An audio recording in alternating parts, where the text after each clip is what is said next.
It's a special pleasure for me today to welcome my friend and colleague, James Brown. Jim is the principal at Public Architecture and has a very wide-ranging and diverse practice of architecture here in San Diego.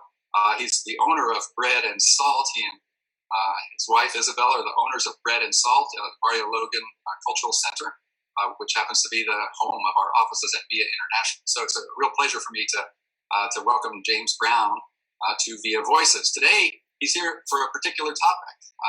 Jim has collaborated closely with a group called the Friends of Friendship Park, of which I'm a part, and many others on this call are a part as well.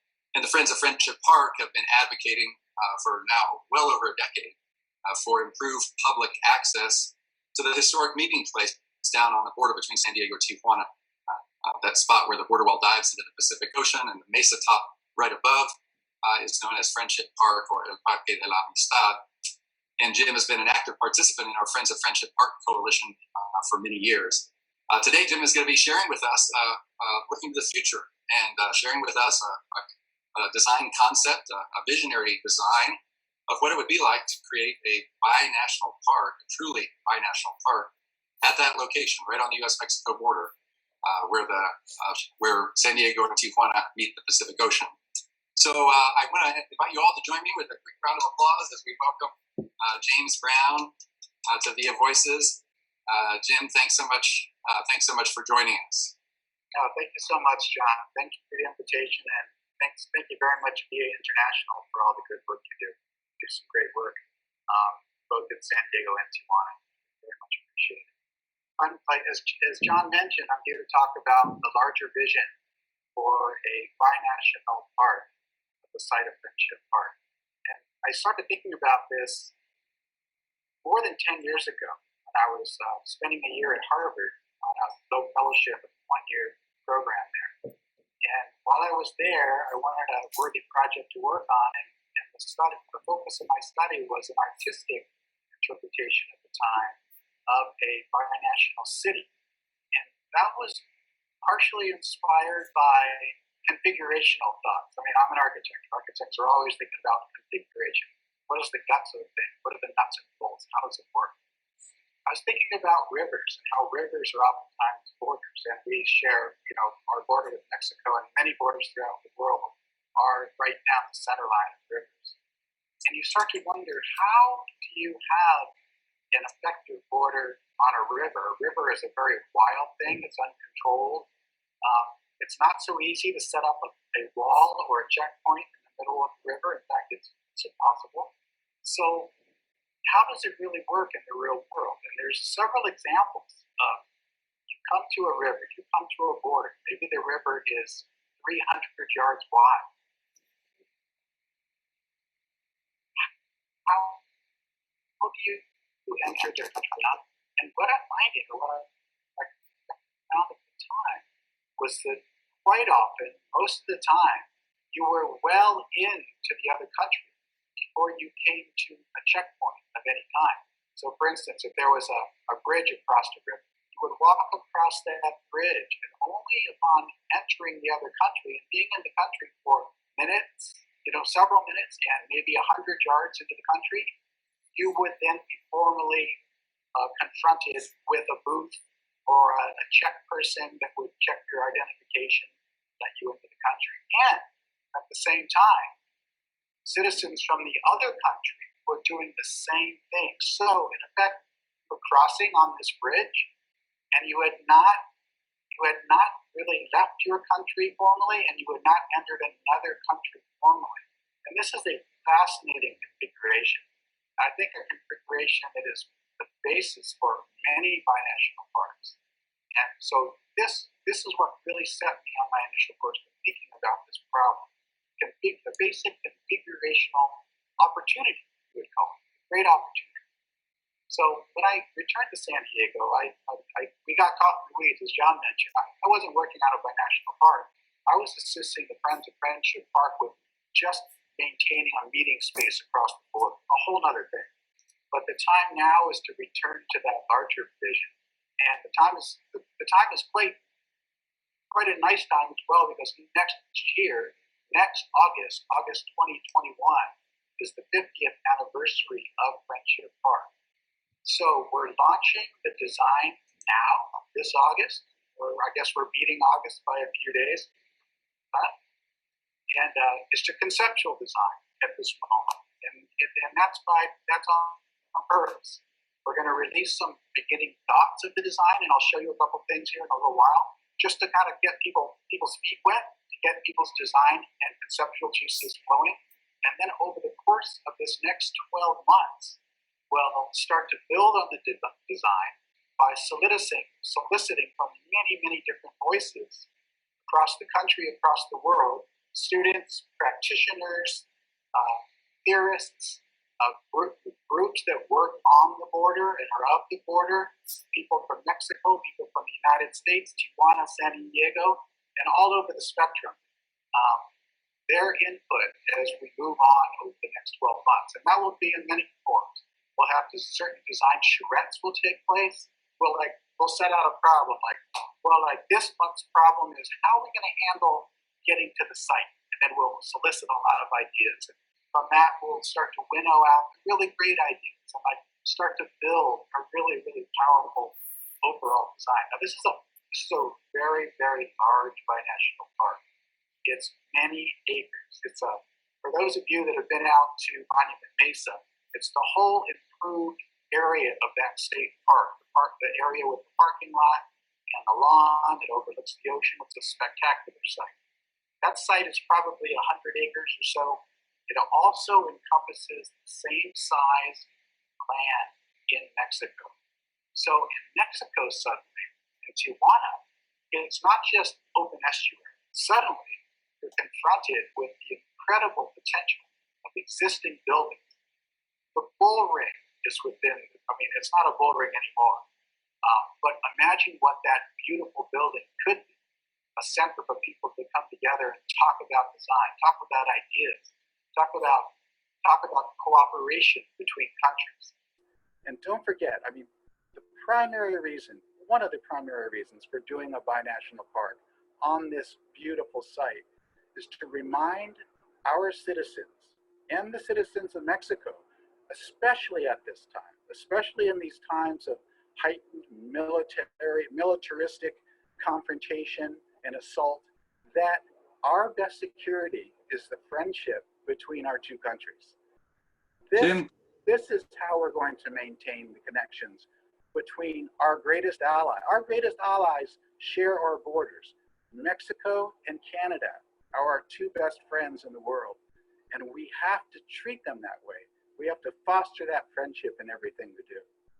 Jim, I'm wondering if I'm curious to know, having mentioned Canada, at what point in the process of your explorations and your time at Harvard, your envisioning of a grand binational city and then of a binational park, at what point in that proceedings did you become aware of the peace parks that exist on the US-Canada border, where, in a very different context, of course, but where exactly what you're talking about, in fact, is already in existence, shared spaces where people enter from either country and then exit at a perimeter checkpoint of some kind. When did you become aware of the parks on the Canadian border?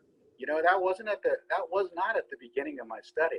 I wasn't aware of that peace park then.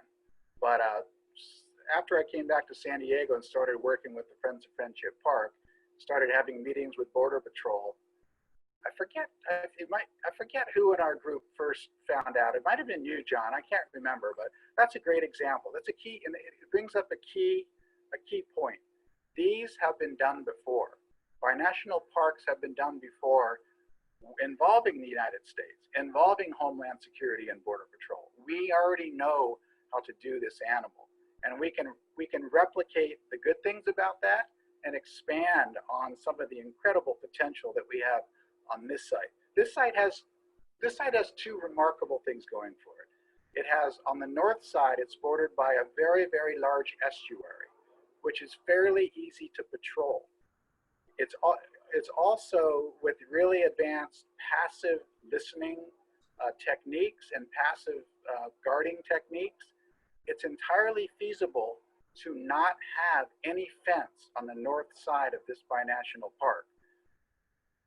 On the Mexican side, in Tijuana, there's shops there already. There are residences there already. The bull ring I already mentioned there is already there. We would, along the line of the border, we would build a pier that pierces out into the Pacific Ocean. The pier would have hotels, meeting places, places for conferences, places to eat, restaurants. All of this will exist within the binational park, and it's not closed at night.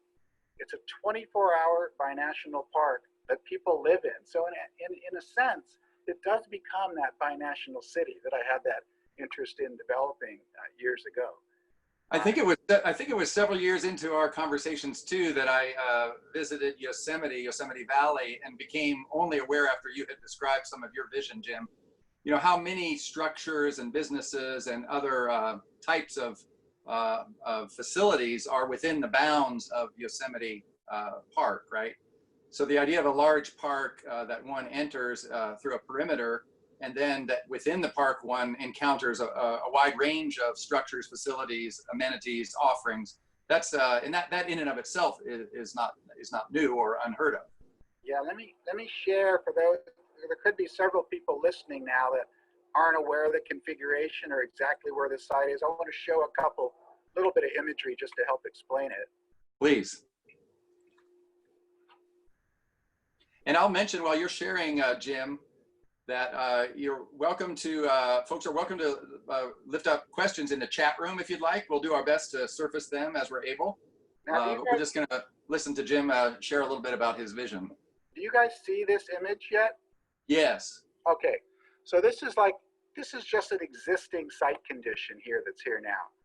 So here's the line of the demarcation between the United States and Mexico. United States is on this side, and you can see this is the area here of the binational park on the United States side. Just this already improved portion of a vast estuary. In fact, I believe it's the largest uninterrupted estuary in the state of California, and I think that's the case, but I'm not 100% sure. The only things that are on this site now are a bathroom structure, a couple bathroom structures, and a storage room. Other than that, it's parking lot and grass. However, on the Mexican side, that same square footage encompasses the bull ring here, this main street that has all kinds of businesses, housing, a beautiful boardwalk here that walks along the Pacific Ocean. And man, that is a beautiful thing. That boardwalk, anyone that's been down there, what a great vitality it adds to the site. So this is all the proposed binational park. So this is just like to show you the site. Now let me show you some of the basic beginning ideas. We're proposing that this project becomes an official border crossing point. Pedestrian only, no cars, pedestrians and bicycles. So from the east, you would approach the site here by tram, by a small trolley.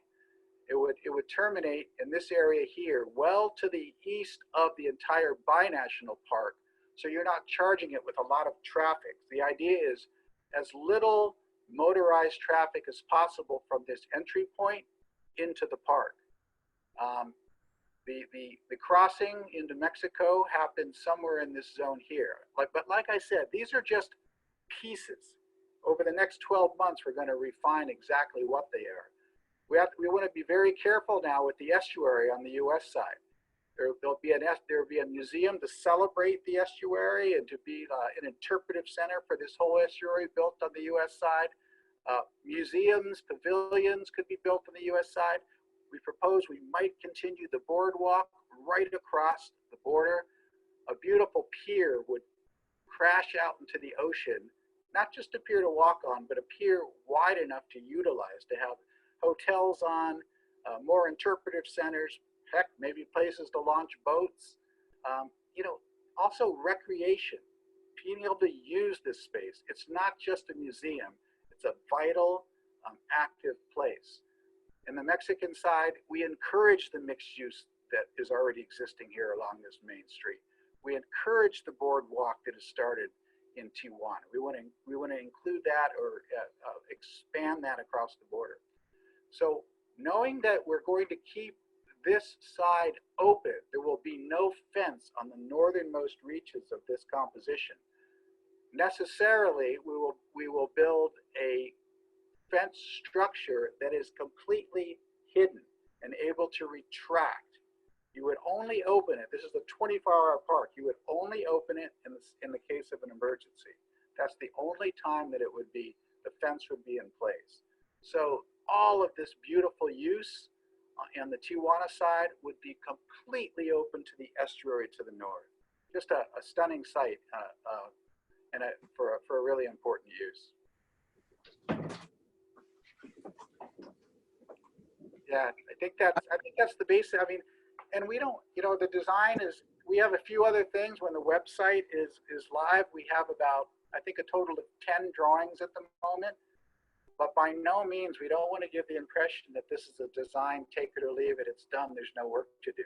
There's a year's worth of work to do with all of us and with many students and practitioners, as I mentioned. It'll be really invigorating and fun to do it. Jim mentioned the website, and I'll say a word about that here in just a few minutes and invite you to visit the website and also sign a petition that we're launching. We're going to call the campaign Build That Park, and I'll tell you more about that campaign in just a minute. But I want to take a moment, though, to just see if there are any questions. Staying at this level of concept and design, a first question has come in, and I welcome others. Please jot your questions down in the chat room. First question has come in. Replacing the wall jutting out into the ocean with a pier is a beautiful vision. I might have missed it, but what would you do with the bull ring? Do you have any visions around the bull ring, Jan? Oh, yes. Well, the bull ring is a gorgeous historic structure. It's no longer used as a working bullfighting arena, but it has this gorgeous trellis structure around it with the seating on the inside. There's a couple things that could happen with it. It could be a forum for groups getting together, a beautiful music forum as well. I could see very nicely if you could imagine cutting a wedge out of the western base of the bull ring, so suddenly it opens up to the ocean on one side partially. And another thing, this is true of stadiums from an architectural point of view. You always have this problem with stadiums or forums of any kind. What do you do with the outside of that thing when it's not in use? Because it's a bit of an albatross. It's a little bit of a dead space around the perimeter on the exterior. You ring those with active uses at the ground level. So everything is in active use. Those are two things that come to mind for the bull ring. But definitely the bull ring figures large in this design. It's a gorgeous structure that we fully intend on utilizing and integrating into the design. There are a couple of questions, Jim. There are a couple of questions coming in that I'm going to categorize as operational. Would the federal government allow it? What does Border Patrol say, et cetera? I'm going to hold those questions off for just a moment so that we can stay just a few minutes at this conceptual level. And another question has come in that vein. What consideration? I'm sorry. Let me lift up first a question about the estuary. Curious about how you protect the estuary with the increased human and vehicle traffic and assure regular access given the regular flooding. As many are familiar on the U.S. side, the estuary during the flooding season, which can be as long as 7 months out of the year, makes it very difficult to access the U.S. side of Friendship Park. What thoughts have you given to protecting the estuary and securing access during the rainy season? Another great question. Yeah, as people are very familiar, and John mentioned that road floods every year and for up to half the year or even more sometimes. We've been working with state parks for several years to redesign the road there. There were two options. Well, we've been trying to, they've raised a certain amount of millions of dollars to rebuild that road. And back a few years ago when we were brainstorming about that road, we suggested, hey, one option for that road is to move it out of the estuary. Right now it kind of cuts through the center of it's not the center, but a good part of the working estuary, part of the actual percolation of the estuary, and then it shoots to the south to higher ground at the very end. Our proposal is to get it to the south sooner from the outer parking lot, so it's always out of the estuary proper. That protects the estuary. It makes the estuary more whole and more healthy. So I think that solution is the best solution. So that's one thing we're doing, moving the road out of the estuary, getting it up onto the more stable ground just on the edge of the hill there. The other thing that we're doing is we're reducing car traffic drastically and not allowing cars to come into the area. We're going to have an outer parking garage well east of the binational park, where people can park and then take a little jitney in the rest of the way. Alternatively, we could have the trolley system come from San Ysidro and come right out to the binational park, which would then pick up pedestrians that have crossed the international crossing and take them back to the main trolley line back to downtown San Diego. So it's twofold. Bring the existing road that's in the estuary now a little bit to the south on a little bit higher ground to protect the estuary and make it more of a working, cleaner flow, and also reduce the cars into the area. We can't reduce them 100% because we have to have some emergency access. But our goal would be to keep it no more cars and motorized vehicles than go there now, which is not a whole lot. So that's our thinking for that part of it. Jim, another question has been raised about the ancestral land of original peoples, and thinking of the Kumeyaay and other original peoples of this region. Is there any thought in the design or elements in the design that reflect that history? And would there be part of the land that could be rematriated, is the question, perhaps, back to original peoples, or how could their considerations be involved in the planning? Thank you so much for that question. That's a critically important question for us. That was Kumeyaay land. In fact, there's several sites. There's several sites not right down by Friendship Park, but a little bit to the east, up on the hill, that have artifacts on them. We have to work closely and respect the presence of the first peoples to be on that land. It's central to the design. We don't know what form that will take yet because we haven't started designing.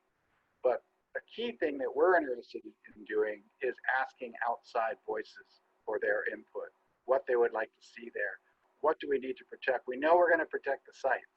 In fact, not everyone knows where those sites are. They're careful. The secret is pretty carefully guarded. But those influences are central to the success of this project. The more voices we have starting this project, and for the next 12 months, the better off we'll be at the end. And I want to go back a little bit farther because I saw some commentary about the nuts and bolts of designing this thing. We are not designing a shovel-ready project. That's not what this is. This is a visionary plan that contains the core nuggets, the concepts, the dreaming ideas of a binational space, and what impact and input it will take to create these spaces. This is an act of Congress to make a pedestrian border crossing and a binational park. We feel confident that if we make a project that is enticing and it captures the public imagination, reminds people that our best security is friendship, someone's going to take notice. And this will, as unlikely as it seems, a lot of people say, that's going to possible. It's impossible. You can't do this. It costs too much money. There's no support for it. That's not how things work. I mean, we see with like with the Berlin Wall. Before something big happens, before something like the Berlin Wall comes down, people are saying up to the month before that it can't happen. If we come up with a plan that captures the national and international imagination, this will happen in our lifetime. And I want to come back to that again in just a few moments, Jim, and we talk about launching our soft launching our Build That Park campaign. But just a couple more questions at the design level. Our friend Dan Watman asks, can you expand a bit on how you think this will help security for people on both sides of the border? How do you think about security and the concept of security when you think about designing a truly binational park? Security is about real security. Security you can count on. Cannot be bought with walls. Cannot be bought with locks. Cannot be bought with force. Real security is bought with friendship. That's the only way you can get real security. Through cooperation, through knowing that we're in this together, through knowing that together we're stronger economically, we're stronger socially. This is security. This is what we must do. It's a losing proposition to think we can win security by force. You cannot do that. So this is a counter argument to security by force. This is security through friendship, cooperation, and mutual respect. And I've always been fascinated, as you know, Jim, we all have been at the Friends of Friendship Park, you know, that the monument at the center of the plaza was put there at the end of the U.S.-Mexico War. The Treaty of Guadalupe Hidalgo was called the Treaty of Peace and Friendship between the peoples of the United States and Mexico. And this site was intended to be a monument and a location celebrating the end of hostilities and the resumption of friendship between the two nations. So that vision of restoring what was promised in the origins of the site is an interesting part of it for those of us who have been involved for so long. I think that treaty even used the words mutual respect. I believe that's written in the treaty. There's a lot of interesting language in that treaty, that I think our government could be reminded of. Yeah. Dan Wattman says, if you want protection, turn to a friend, not to a fence. There's another parallel for us. My question was just about pandemic. You mentioned a case of extreme emergency. We're now living through a pandemic. One question was about, you know, could this operate during the time of a pandemic? We don't, you know, that we're hoping that this pandemic is over before anything like this comes into fruition. But just in terms of other social health crises, or you mentioned in the case of emergency or security, it does seem, you know, especially for those of us who are accustomed to seeing border walls, the idea of taking a wall down can seem almost a little unnerving. What would be your thoughts about, you know, during a time of say a public health emergency or some other kind of natural disaster emergency?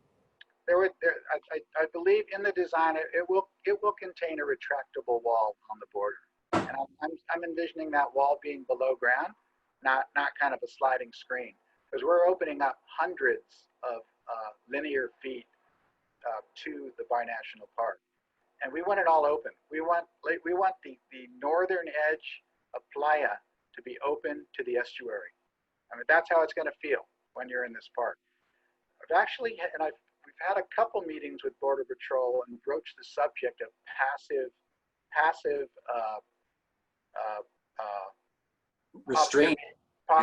observation methods to watch the binational park without fencing on the northern side. It's entirely possible. They have very sophisticated equipment.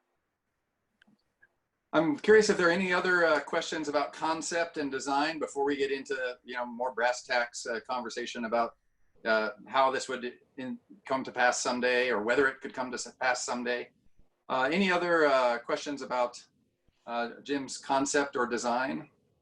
Yes, hi, this is Elisa, also with FAIA International. I'm very grateful for your input and your vision here, the whole team. Jim's very open and friend-oriented idea.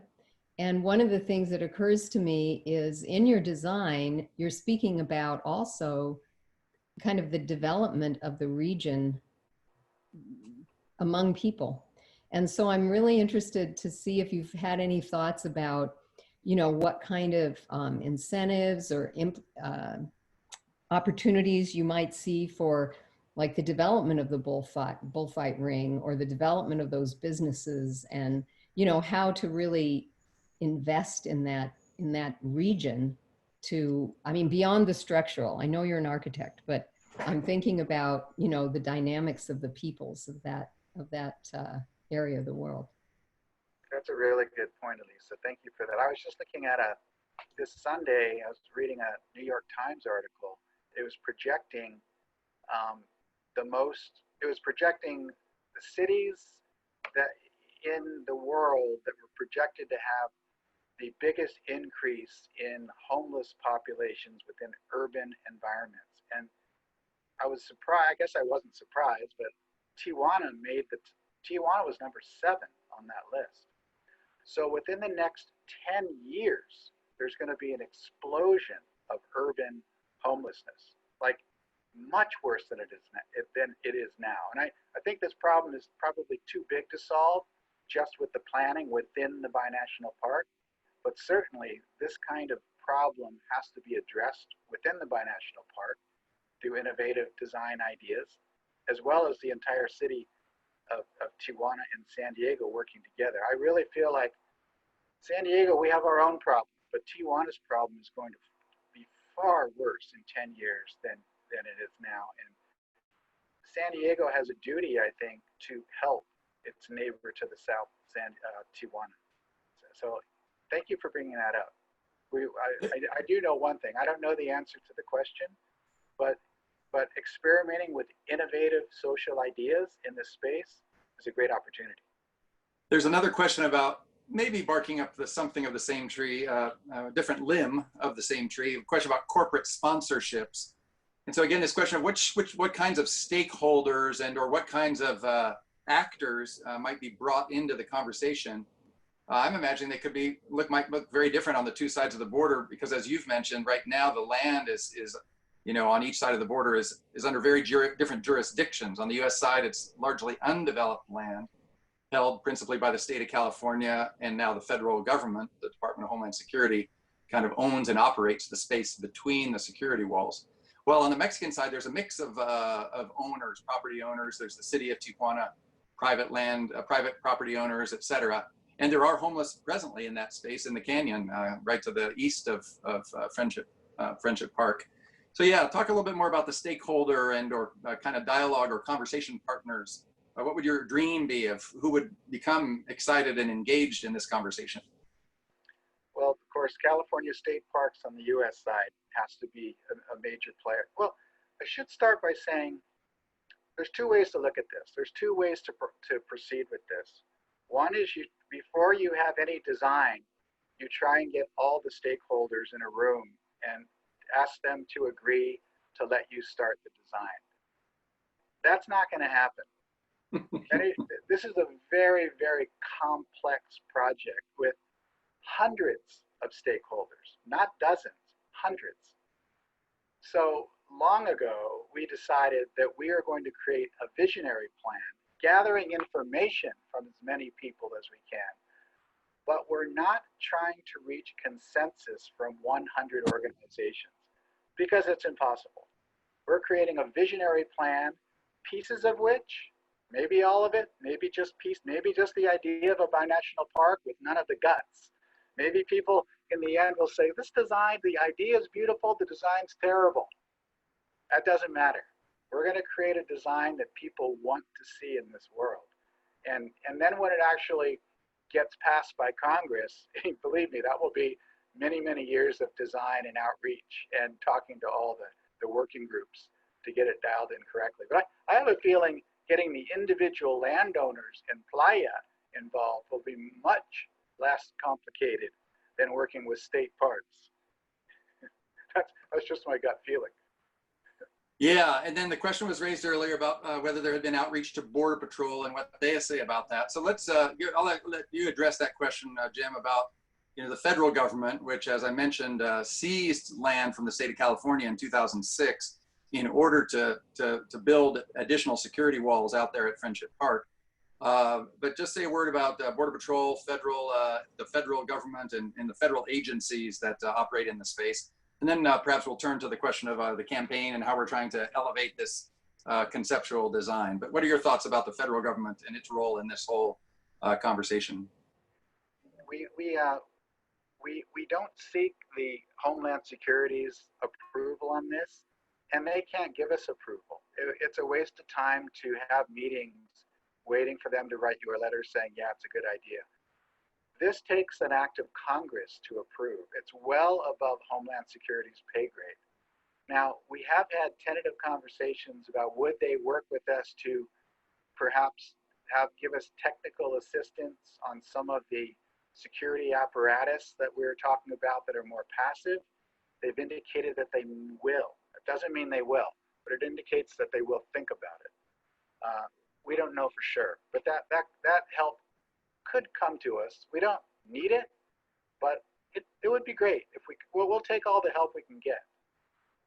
But we're not counting on it, and we don't need approval on this project. We're not gonna allow interfacing with Homeland Security affect the quality of our design, nor the kind of people that are included in our outreach. We're gonna seek outreach from as many the groups that are active in this border space as possible. And there's a lot. And oftentimes the needs are conflicting. But we'll navigate through all of that the best way that we can, even if that means having alternative proposals in some cases, right? There's not just one way to do things. It'll be a bit messy, it'll be a bit sloppy, but as long as it's a glorious vision that people take a look at, and in the end, we won't just have like the diagrams that you'll see. We'll be building a working three-dimensional model all throughout the next 12 months, and it'll get just a little bit more dense as we go. So in the end, it'll be a very interesting thing to see. There'll be tangible, visible renderings of what it could be in the future. It'll be fun. It'll be exciting.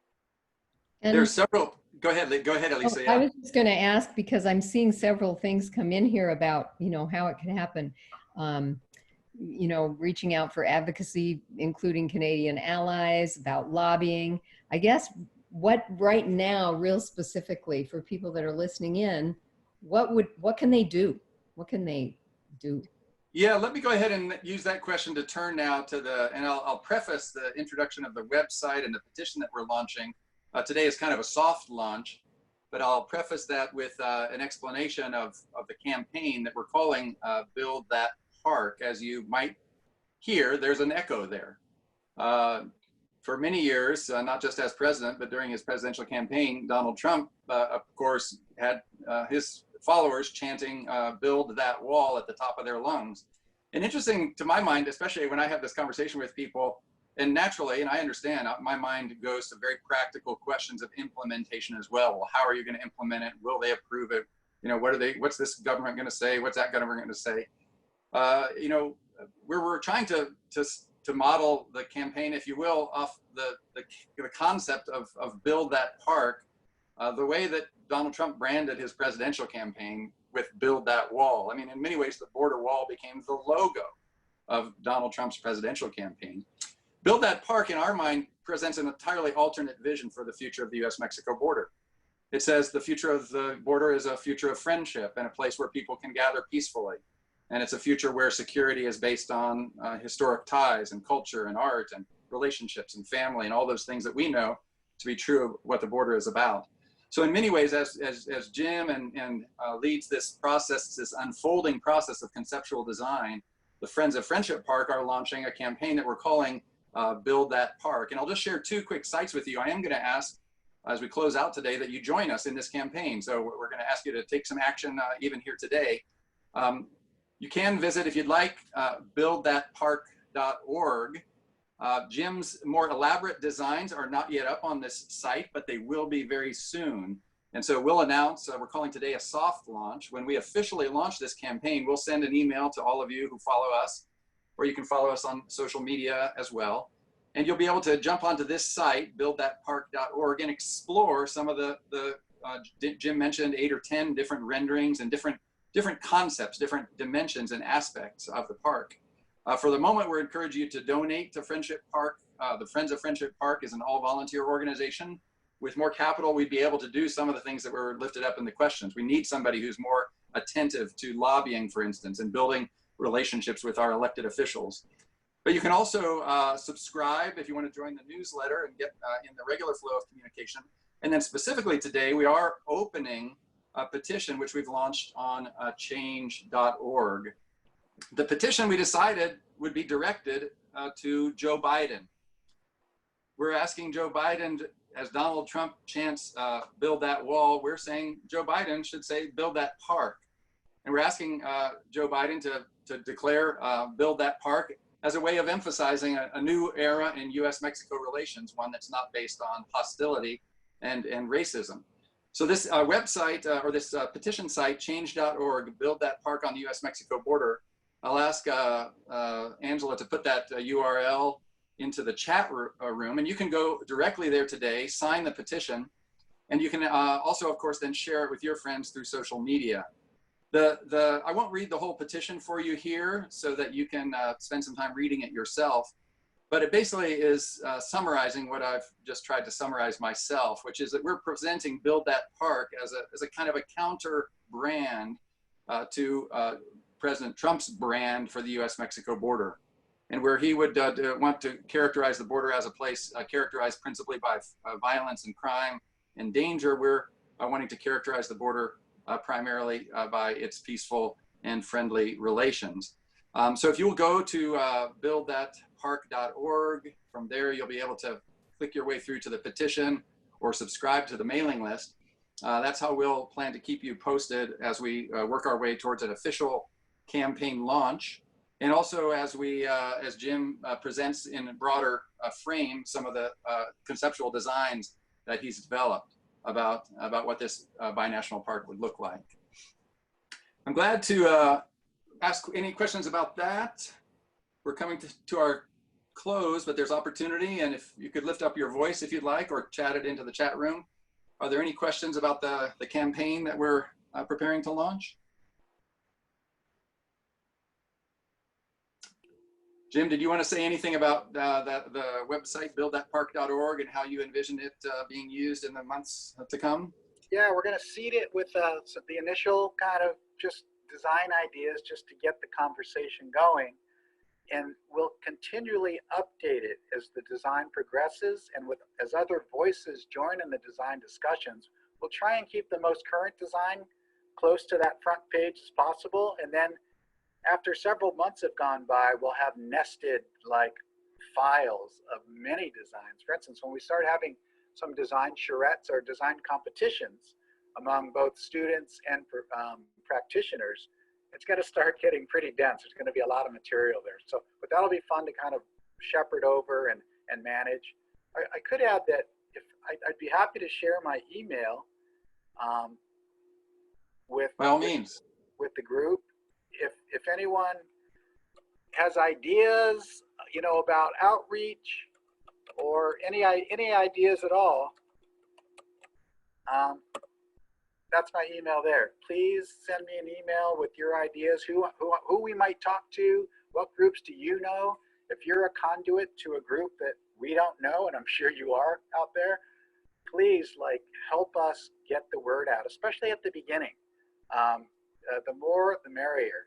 We're starting out pretty slowly, but I think it's going to get a little ground speed here after a while. But your help would be invaluable at this very moment. So please help us out as much as you can. Jim mentioned earlier that we are also thinking of a timeline that would span approximately 12 months, and that a year from now, we'll be celebrating the 50th anniversary of Friendship Park. That date is actually August 18th, 2021. It was 50 years from that date that First Lady Pat Nixon came to this location and asked her security detail to cut the barbed wire, entered the crowd in Mexico, and said, "I hope there won't be a fence too long here." It was within most of our lifetimes, many of us on this call, it was within our lifetimes that the First Lady of the United States came to this location. And she actually at that time said this is the first phase of International Friendship Park. So I know it can seem extremely remote given the developments of the last 20 years especially, but the vision of the park is not entirely novel. It was presumed the mayor of San Diego, the mayor of Tijuana, the First Lady of the United States all met at this location in 1971 on the presumption that soon there would be no fence there and it would be a binational park. They called it, in fact, International Friendship Park at that time. So we're trying to resurrect and recover, if you will, a vision that it may seem ancient days, but it really wasn't that long ago in the expanse of time that people were, in fact, already committed to developing this space as a truly binational park. So please do visit buildthatpark.org. Please, from there, click through and sign the petition. And please do follow us on social media. You'll see, if you follow the International, Friendship Park, any of the other organizations that are involved in this venture, you'll see stuff popping into your social media stream. So please share that widely. And as Jim said, please refer people to Jim if they have questions about the design phases that we'll be passing through in the coming months.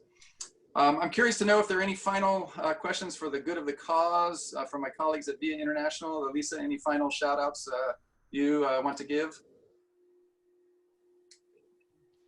I think I would like to just say that I see a grand opportunity for a lot of micro businesses So I'm really looking forward to having some great potentially foods that will be offered on both sides of the border in that park. So stay tuned for that. Very good. Well, yes, and just to reiterate at the top of the show, I mentioned we'll be going dark for the month of August. We'll be picking back up that first Tuesday right after Labor Day in September. So please sign up as a champion or a sponsor of VIA Voices if you want to hear the latest on these Tuesday 12 noon interviews. It's been great fun. I think we've done almost 10 of these. And it's just been a real joy for me. Thanks to many of you who have become regular participants. Many of you have signed up as sponsors. We want to say thank you again to our sponsors who are helping underwrite the work of VIA International through this program of VIA Voices. I want to say thanks to all the participants. We've had such a wonderful array of voices. Victor Ochoa from Chicano Park and Pedro Rios, Molly from Mexico City, and last week, Alexis Dixon. So the voices of the borderlands are beautiful, they're powerful, and it's such a pleasure to help bring them to a wider audience. Thank you all for your part in doing that, following us, sharing the work that we do here at VIA International, visiting us on VIA Cafe. I didn't mention that, I'll do it now. Visit viacafe.org. Our friend Robert Vivar is now hosting that site Monday through Friday, 8 to 11 a.m. So if you want to live chat with somebody based in Tijuana, you can do that any morning of the week now. Robert stands ready to assist.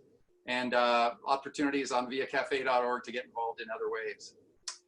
With that, Jim, I wanted to say thank you and invite everybody to join me. A big round of applause, please, for Jim Brown and for sharing this wonderful vision. And I want to thank you all for coming today. We'll see you soon. We'll be back here on the first Tuesday after Labor Day for our next edition of VIA Voices. For now, thanks so much for joining, and hasta luego. Que les vaya bien. Jim, thanks so much. Hey, John, thank you so much.